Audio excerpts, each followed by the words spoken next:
ಇವಾಗ ಅವ್ರು ಇರುವಂಥ ಸಿಚುವೇಶನ್ನು ಸಾಕಷ್ಟು ಬೇರೆ ಏನು ಚರ್ಚೆ ಸರ್ ಏನಿಲ್ಲ ಬೇಸಿಕ್ಲಿ ಹೇಗಿದ್ದಾರೆ ಅವ್ರ ಹೆಲ್ತು ಅದ್ರ ಬಗ್ಗೆನೇ ಚರ್ಚೆ ಆಗಿದೆ. ಏನಿಲ್ಲ ಮಗನೇ ಆರಾಮಾಗಿದ್ದೀನಿ, ಸ್ವಲ್ಪ ಜ್ವರ ಇತ್ತು, ಇವಾಗ ಬೆಟರ್ ಆಗ್ತಾ ಇದ್ದೀನಿ, ಏನು ತೊಂದರೆ ಇಲ್ಲ ಅನ್ನೋ ಥರನೇ ಹೇಳ್ಬೋದು. ಅಷ್ಟೇ ಬೇಸಿಕ್ಲಿ ಅದ್ರ ಬಗ್ಗೆನೇ ಮಾತಾಡೋದು ಇವತ್ತು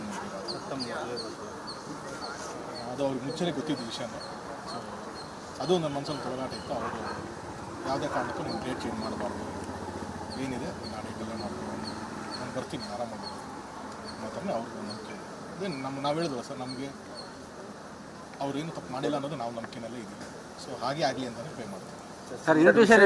ಅನುಮತಿ ಏನಾದರೂ ಪಡ್ಕೊಂಡಿದ್ದೇನೆ ತಮ್ಮ ಏನು ಕಾರ್ಯಕ್ರಮಕ್ಕೆ ಬರೋದಕ್ಕೆ ಏನಾದರೂ ಆ ಒಂದು ಮಾತು? ಇಲ್ಲ ಸರ್, ಅದೇನು ರೂಲ್ಸ್ ಪ್ರಕಾರದಲ್ಲಿ ಏನಿದೆ ಸೊ ಆ ವಿಸಿಟಲ್ಲಿ ನಾವು ಅಲ್ಲ ತಮ್ಮ ಮದುವೆಗೆ ಅದಕ್ಕೆ ಸ್ಪೆಷಲ್ ಪರ್ಮಿಷನ್ಗೆ ನಾನು ಹೇಳ್ತೀನಿ ಸರ್, ಅದು ನನಗೆ ಗೊತ್ತಿಲ್ಲ, ಅದನ್ನು ಐಡಿಯಲ್ಲ. ಅಷ್ಟು ಅದಕ್ಕೆ ಮುಂಚೆನೇ ಬರ್ತಾರೇನೋ ನಂಬಿಕೆ ಇದೆ ಸರ್.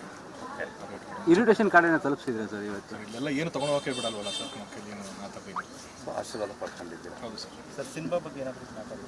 ಇಲ್ಲ ಸರ್, ಏನು ಜನರಲ್ಲಾಗಿ ಹೆಂಗಿದೆ ಸಿನಿಮಾ ಹೊರಗಡೆ ಎಲ್ಲ ಏನು ಅಷ್ಟೇ ಬಿಟ್ಟರೆ ಬೇಸಿಕ್ಲಿ ಆ ಹೆಲ್ತ್ ಅವ್ರಿಗೆ ಆರಾಮಾಗಿದೆ, ಅದೇ ಮಾತುಕತೆ ಆಗಿದೆ ಅಷ್ಟೇ. ಇಂಡಸ್ಟ್ರಿ ಬಗ್ಗೆ ಅದು ಕ್ಯಾಶುವಲ್ ಕೇಳ್ತಾರೆ ಸರ್, ಏನಿದೆ ಏನು ಅವ್ರಿಗೊಂದು ಯಾವಾಗಲೂ ಅದ್ರ ಮೇಲೆ ಪ್ರೀತಿ ಇದ್ದೇ ಇದೆಯಲ್ಲ. ಸೊ ಏನು ಸಿನಿಮಾಗಳು ಏನು ನಮ್ಗೆ ಗೊತ್ತಿದ್ದಲ್ಲ ಒಂದಷ್ಟು ಶೇರ್. ಸರ್ ಎಷ್ಟು ದಿನದಿಂದ ಜ್ವರದಲ್ಲಿದ್ದಾರೆ ಸರ್? ಸಾರಿ, ಎಷ್ಟು ದಿನದ ಜ್ವರದಲ್ಲಿದ್ದಾರೆ? ಫೀವರ್ ಅಂತ ಹೇಳ್ತಿದ್ರಲ್ಲ, ಎಷ್ಟು ದಿನದಿಂದ ಇದ್ರಂತೆ? ಅದನ್ನೇನು ಕೇಳಿಲ್ಲ ಸರ್ ನಾವು, ಎಷ್ಟು ದಿವಸ ಏನು ಕೇಳಿಲ್ಲ. ಬಟ್ ಅದೇ ಸ್ವಲ್ಪ ಜ್ವರ ಥರ ಇತ್ತು ಚೆನ್ನಾಗಿ, ಸಂಜೆ ಹೊತ್ತಾದ್ರೆ ಸ್ವಲ್ಪ ಜ್ವರ ಬರ್ತಾ ಇತ್ತು. ಟ್ರೀಟ್ಮೆಂಟ್ ತೊಗೊಳ್ತಿದ್ದಾರೆ ಈಗ ಸ್ವಲ್ಪ ಪರವಾಗಿಲ್ಲ ಅಂತ ಹೇಳಿದ್ರು. ಸೊ ಹೊಳಗಿನ ಫುಡ್ಡು ನನಗೆ ಅಡ್ಜಸ್ಟ್ ಆಗ್ತಿಲ್ಲ, ಈ ಅನುಮತಿ ಕೂಡ ಅದೇ ಅಪ್ಲೈ ಮಾಡಿದ್ದಾರೆ. ಅದು ಇವತ್ತೇನೋ ಹೇಳಿ ಹೌದು, ಇವತ್ತಿನ ಏನಾಗ್ತದೆ ಅದ್ರ ಬಗ್ಗೆ ಏನಾದರೂ ಹೇಳಿದ್ರೆ ಫುಡ್ ಬಗ್ಗೆ ಸ್ಮೈಲ್ ಮಾಡಿದ್ರೆ ಸ್ವಲ್ಪ ಮೊಬೈಲ್ ವೆಯ್ಟ್ ಲಾಸ್ ಏನಾದರೂ ಆಗಿದ್ದಾರೆ, ಏನೋ ಫುಡ್ ಅಡ್ಜಸ್ಟ್ ಆಗಿಲ್ಲ ಅಂತೇಳಿ ಏನೋ 8 kg ಲಾಸ್ ಆಗಿದ್ದಾರೆ ಅಂತ ಕೇಳ್ಪಟ್ಟು, ಹೌದಾ? ಅದು ಎಷ್ಟು ಕೆ ಜಿ ಅನ್ನಿಸಲ್ಲ, ಬಟ್ ಸ್ವಲ್ಪ ವೆಯ್ಟ್ ಲಾಸ್ ಅಂತ ಕಾಣಿಸುತ್ತೆ. ಆಲ್ಕಮಿಸ್ಟ್ ಕನ್ನಡ ವರ್ಷ ಅರ್ಜುನ ಆನೆ ಪುಸ್ತಕ, ಅರ್ಜುನ ಅಂತ ಆ ಒಂದು ಪುಸ್ತಕ. ಎರಡೇ ಪುಸ್ತಕ. ಏನು ಸರ್ ಅಲ್ಪಂದ್ರಲ್ಲ, ಏನು ಕಾನ್ಸೆಪ್ಟ್? ಅದೊಂದು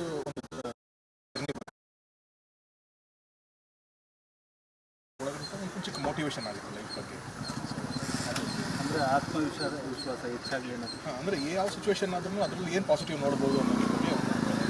ಸೊ ಯಾವುದೇ ಪರಿಸ್ಥಿತಿ ಎಲ್ಲರ ಲೈಫಲ್ಲೂ ಒಂದು ಪ್ರಾಬ್ಲಮ್ಸು, ಅಡೆತಡೆಗಳನ್ನು ಬಂದೇ ಬರುತ್ತೆ. ಅದನ್ನು ಮೀರಿ ಹೆಂಗೆ ನಾವು ಬದುಕಬೇಕು ಅನ್ನೋದನ್ನೇ ಒಂದು ಬುಕ್. ಅದು ಅದ್ಭುತವಾಗಿದೆ. ಸರಿ, ಸಂಬಂಧಪಟ್ಟಂಗೆ ಏನೋ ನಿಮ್ಮ ಜೊತೆ ಮಾತಾಡೋದು ಸಂಬಂಧಪಟ್ಟಂಗೆ ಸರ್, ಅದೇನು ಕೇಳೋದಿಲ್ಲ. ಕೋರ್ಟಲ್ಲಿದೆ, ಅದು ಲಾನಲ್ಲಿದೆ. ಅದೇ ಹೇಳಿದ್ಮೇಲೆ ಸರ್, ನಾವೆಲ್ಲ ಏನಾಗ್ತೀವಿ, ಹ್ಯೂಮನ್ ಎಮೋಷನ್ಸ್ ಅಂತ ಇರುತ್ತೆ. ನಾವು ಯಾರನ್ನ ತುಂಬ ಇಷ್ಟಪಡ್ತೀವಿ, ನಮ್ಮ ಅಷ್ಟು ಒಲವು ಅವ್ರ ಕಡೆನೇ ತಿರುಗುತ್ತೆ. ಸರಿನೋ ತಪ್ಪು ನಮ್ಗೆ ಆ ಕಡೆನೇ ವಾಲ್ತಾ ಇರ್ತೀವಿ ನಾವು. ಅದು ಸರಿನೇ ತಪ್ಪು ಅದು ನಾವು ಅನಲೈಸ್ ಮಾಡಲ್ಲ. ಅದಕ್ಕೆ ಅಂತ ನಮ್ಮ ಮೇಲೆ ಲಾ ಇರೋದು, ಅದು ಕರೆಕ್ಟಾಗಿ ನೋಡುತ್ತೆ. ಏನಿದ್ರು ಅದು ಕರೆಕ್ಟಾಗಿ ಡಿಸಿಷನ್ ತಗೊಳ್ಳೋದು. ಸೊ ಅದನ್ನು ಬಿಟ್ಬಿಟ್ಟು ನಾವು ನಮ್ದೇನಿದೆ ಅಷ್ಟೇ ನಾವು ಪರ್ಸ್ನಲ್ ಲೆವೆಲಲ್ಲಿ ಮಾತಾಡೋದು. ಪ್ರಕರಣ ನ್ಯಾಯಾಲಯದಲ್ಲಿದೆ, ಆದರೂ ಕೂಡ ಪ್ರಶ್ನೆಯವ್ರನ್ನ ಅಪರಾಧಿ ಸ್ಥಾನದಲ್ಲಿ ನೋಡ್ತಿದ್ದಾರೆ ಅಂತ ಅನಿಸುತ್ತೆ.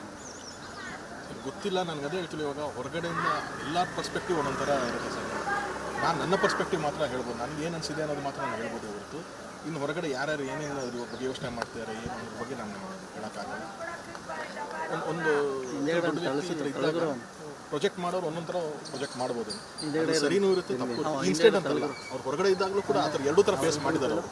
ಸೊ ಅದೇನು ಹೊಸದಲ್ಲ ಅವರಿಗೆ. ಬಟ್ ನಾವು ಹೇಳೋದು ಜೊತೆ ಒಡನಾಟ ಇದ್ದವ್ರು ಹೇಳೋದು, ಅವ್ರು ಏನು ತಪ್ಪು ಮಾಡಿರಲ್ಲ, ಕ್ಲೀನಾಗಿ ಆಚೆ ಬರಲ್ಲ ಅವರು. ಸರಿ, ಮೇಡಮ್ ಜೊತೆ ಬರ್ತಾ ಇದ್ರಿ ಇವತ್ತು?